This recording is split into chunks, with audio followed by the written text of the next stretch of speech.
Metro Wastewater was treating plutonium-laced effluent from the Lowry landfill and waving a magic wand over it and taking it out to Deer Trail to spread it over the ranch lands, raise cattle on it, and grow wheat.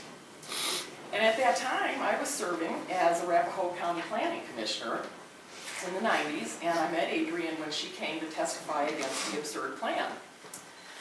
Well, I was very pleased to share her truth with my fellow commissioners and publicly asked for a halt to what seemed like a very dangerous idea. And to my surprise, I quickly found my services were no longer needed. I don't think Adrienne was surprised at all. I read the blog on being relieved of duties. So anyway, Adrienne encouraged myself and another Bennett resident, Mary Ulmer, to form a rural activist group. And so we formed a group called Fess Up. I have to tell you, I don't even really remember what those letters stood for in the acronym, but we tried to raise some ruckus, and it was great fun. As Adrienne began to educate me about the web of pollution, corruption, and deceit, I was so inspired by her incredible depth of knowledge, her amazing perseverance, and her determination to bring her 25 years of research to the citizens of Colorado and justice to the polluters. I learned about the tragic Friendly Hills cover-up of rocket fuel, tainted water, causing babies to have grave birth defects and even deaths. I learned about milk trucks bringing nuclear waste out to Quincy Road and spreading it along the side of the highway in Arapahoe County. We had a few rallies at CU Boulder to highlight the newest chapter in Colorado's sordid history of covering up the trail of toxic waste.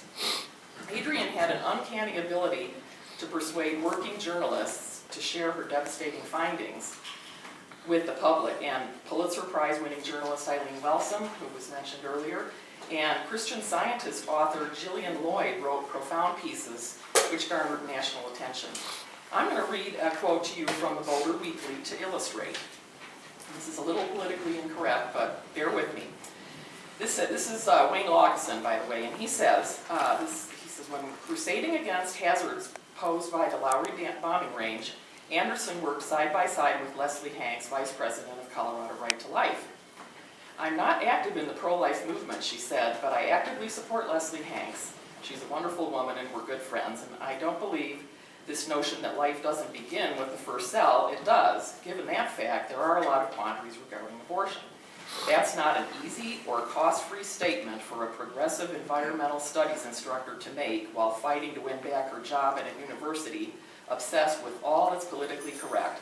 But Adrienne Anderson hasn't devoted her life to winning approval. She's devoted it to defending human life without much care for the toll that it takes on her. And so I tell you that, not to tell you about me, but how Adrienne had a heart of gold for the little ones, despite the cost. And in her final weeks, I was very thrilled to learn that Adrienne's father, who she loved beyond measure, was a believer, and that she had the faith to want to join him in heaven. And it's my deepest prayer today that we'll all ponder God's greatest gift to us so we can see Adrienne again and be with her for eternity.